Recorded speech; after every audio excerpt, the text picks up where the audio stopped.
Now इसमें अब हम वीक इलेक्ट्रोलाइट का केस डिस्कस करेंगे। पिछले वीडियो लेक्चर में हमने स्ट्रॉन्ग इलेक्ट्रोलाइट का केस डिस्कस कर दिया, एक बार फिर से उसको सुन लीजिए। स्ट्रॉन्ग इलेक्ट्रोलाइट के केस में when the concentration is very high, the lambda m value is large. Concentration decrease किया, लैम्डा m जरूर बढ़ा, मगर उतना ज्यादा नहीं बढ़ा। क्यों बढ़ा भाई? तो थोड़ा स्पीड ऑफ आयन हो सकता है बढ़ गया, ठीक है। हाई कंसंट्रेशन पे भी लैम्डा m क्यों ज्यादा था? क्योंकि हम डेफिनेशन से जानते हैं कि स्ट्रॉन्ग इलेक्ट्रोलाइट वो हैं जो 100% डिसोसिएट कर जाते हैं।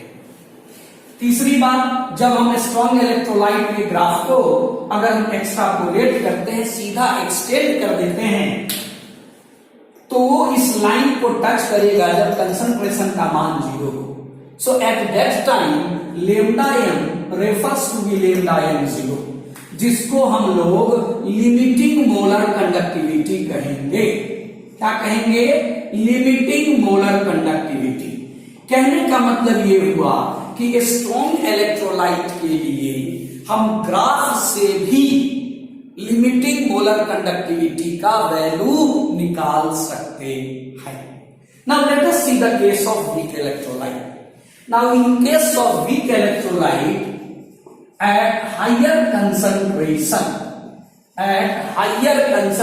देखिए यहां देखिए एसिटिक एसिड को यहां देखा जाए इस जगह पे, see at this point at higher concentration the lambda m is very small। आपका जो lambda m वैल्यू है, आपका जो मोलर कंडक्टिविटी वैल्यू है, वह कितना कम है एक अंदाजा लगाइए। इधर देखिए, इधर आ जाइए, इधर आ जाइए। I hope it will be hardly 20 ohm inverse centimetre square mol inverse, 20 हो 30 हो, मतलब बहुत कम है। If we decrease the concentration, अगर हम कंसंट्रेशन घटा दें, देखिए कंसंट्रेशन हम घटा करके 0.1 कर दिया, ठीक है। तो देखिए there is a sharp increase, then there will be a sharp increase. Sharp increase कहने का मतलब होता है एकाएक वैल्यू बढ़ गया, sudden increase, sharp increase in the value of lambda m। आपका जो मोलर कंडक्टिविटी वैल्यू है उसमें शार्प इंक्रीज हो गया, आपका मोलर कंडक्टिविटी एकाएक बढ़ गया। जो 20 था, देखिए इस पॉइंट 1 पे यदि आप देखिएगा, इसको आगे एक्सटेंड करिएगा तो ये लगभग आपको 200 के हो जाएगा, यानी 20 से बढ़ करके 200 हो जा रहा है। 10 टाइम इंक्रीज कर जा रहा है, 10 टाइम इंक्रीज कर जा रहा है। नाउ देयर आर क्वेश्चन कि भाई ऐसा क्यों हो रहा है? ऐसा इसलिए हो रहा है because you know weak electrolyte are those which have very low ionization।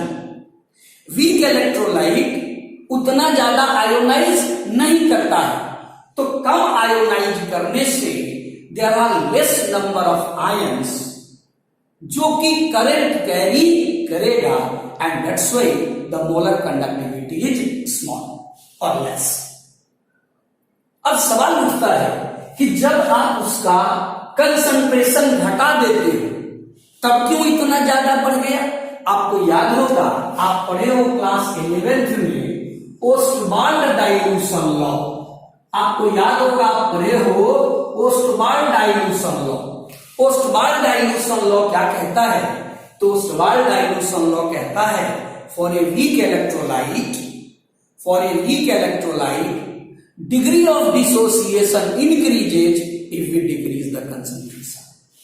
Ostwald dilution law कहता है कि यदि आप ओस्टवाल्ड डाइल्यूशन लॉ याद करिए, ये कहता है कि इफ कंसंट्रेशन लोअर, अगर कंसंट्रेशन लोअर होगा देन अल्फा इंक्रीज करेगा। क्या इंक्रीज करेगा? अल्फा। अल्फा का मतलब क्या होता है? डिग्री ऑफ डिसोसिएशन, यानी ज्यादा आयन बनेंगे, और जब ज्यादा आयन बनेंगे तो तो उसका जो कंडक्टिविटी वैल्यू होगा, जो मोलर कंडक्टिविटी होगा, वह क्या होगा, बढ़ जाएगा। So there is a sudden increase in the molar conductivity. क्यों भाई? क्योंकि जब आप डाइल्यूशन बढ़ा दिया, जब आप कंसंट्रेशन घटा दिया, जब आप उसको डाइल्यूट कर दिया, देन व्हाट हैपेंस, आपका जो डिग्री ऑफ डिसोसिएशन है, आपका जो डिग्री ऑफ आयोनाइजेशन है, वो सडनली इंक्रीज कर दिया। और जब वो सडनली इंक्रीज कर जाएगा, then the number of ions जो होंगे वो सडनली इंक्रीज कर जाएंगे, टूट करके वो आयन फिर बन गए, अलग हो गए। और जब वो अलग हो गए आयंस, पहले तो आयन जुड़े हुए थे, एसोसिएटेड थे, तो करंट कैरी नहीं कर रहे थे। अब आयन ब्रेक होके जैसे ही अलग हो गए केटायन और एनायन में, पॉजिटिव चार्ज आयन और नेगेटिव चार्ज आयन में, then they will carry current more rapidly, and that's why there is a sudden increase in the value of molar conductivity. अब कहता है स्ट्रॉन्ग इलेक्ट्रोलाइट की तरह ही अगर आप इसके ग्राफ को एक्स्ट्रापोलेट करिए, जैसे आपने स्ट्रॉन्ग इलेक्ट्रोलाइट के केस में एक्स्ट्रापोलेट किया था, वैसे अगर इसको एक्स्ट्रापोलेट करिए इस वीक इलेक्ट्रोलाइट के ग्राफ को, then what you observe, it cannot touch this axis. Suppose this is your x-axis. मान लो कि कंसंट्रेशन जो दिया हुआ है वो एक्सिस हमारा x है, और ये जो मोलर कंडक्टिविटी है ना, ये हमारा एक्सिस y है। तो आपको लगता है कि क्या वीक इलेक्ट्रोलाइट का जो ग्राफ है, दिस ग्राफ, ये जो ग्राफ आप देख रहे हो, this graph at any time can it touch to y-axis? The answer is no. क्योंकि ये दोनों एक पैरेलल लाइन का रूप ले रहा है। It behave like a parallel line, and you know, two parallel line meet only at infinity. कायदे से ये कहिए कि दो पैरेलल लाइन कभी भी किसी जगह मिलेगा नहीं। तो जब तक ये इस y-axis को टच नहीं करेगा, जब तक इस मोलर कंडक्टिविटी के डाटा को ये टच नहीं करेगा, when the c comes to be 0, तो हम कैसे कहेंगे कि इससे हम लेम्डा m0 की वैल्यू निकाल सकते हैं? It means we cannot calculate, it means simple extrapolation of graph